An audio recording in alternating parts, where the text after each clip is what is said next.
महाराष्ट्राचे मुख्यमंत्री देवेंद्र फडणवीस यांनी आज महाराष्ट्रातल्या सर्व वर्तमानपत्रामध्ये स्वतःचा फोटो शिवाजी महाराजांची पूजा करताना दाखवलेला आहे। आधीच महाराष्ट्र कर्जबाजारी असताना जनतेच्या पैशाची लूट करण्याचा हा एक प्रकार आहे स्वतःची प्रतिमा उंचावण्यासाठी। तुम्ही मास लीडर नाहीये देवेंद्र फडणवीस साहेब, मास लीडर होण्यासाठी जनतेच्या सुखदुःखात सहभागी व्हावं लागतं। तुमच्यात हिंमत असेल ना, तुम्ही ज्या मातृपितृ संस्थेतनं RSS मध्ये आला ना, त्या रेशीम बागेतल्या RSSच्या मुख्य कार्यालयामध्ये छत्रपती शिवाजी महाराजांचा, छत्रपती संभाजी महाराजांचा, शाहू महाराजांचा, महात्मा फुल्यांचा, डॉक्टर बाबासाहेब आंबेडकरांचा फोटो लावण्याची हिम्मत करून दाखवा। पण तुम्ही ते करणार नाहीत। छत्रपती शिवाजी राजांना दोनदा राज्याभिषेक करावा का लागला याचा स्पष्टीकरण कधीतरी द्या।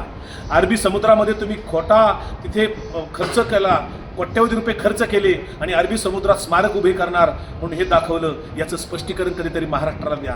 शिवपुत्र छत्रपती संभाजी राजांनी अनाजी पंताला त्यांच्या पायाखाली का तोडवलं याचंही स्पष्टीकरण देवेंद्र फडणवीस द्या। महाराष्ट्रामध्ये जातीमध्ये भांडणं लावली, पक्षफोडी करून आपण महाराष्ट्राचे मुख्यमंत्री झालेला आहात। आपण मास लीडर नाहीयेत। आज श्री गणेशाचे विसर्जनाच्या दिवशी आज तुम्ही शिवाजी महाराजांचा फोटो प्रत्येक वर्तमानपत्रामध्ये लावून स्वतःची इमेज मोठी करण्याचा एक केविलवाणा प्रयत्न तुम्ही करत आहात। मराठा आणि ओबीसींचा वाद लावून दिलेला आहात आणि आनंद घेत आहात। हे सगळं छत्रपती शिवाजी महाराजांच्या विचारधारेच्या विरोधात आहे। हिंदू मुस्लिमांना तुम्ही एकत्र येऊन देत नाहीत। शिवशाहू फुले आंबेडकरांच्या महाराष्ट्राचा महाराष्ट्र धर्म तुम्ही विसरलेला आहात। या महाराष्ट्र धर्माचा विचार तुम्ही कधीही अंमलात आणत नाही आणि आज मात्र तुम्ही जनतेच्या पैशातनं ही लूट करतात। याचा आम्ही निषेध करतो। हे स्वतःच्या पैशातनं करा, एवढीच आमची विनंती आहे।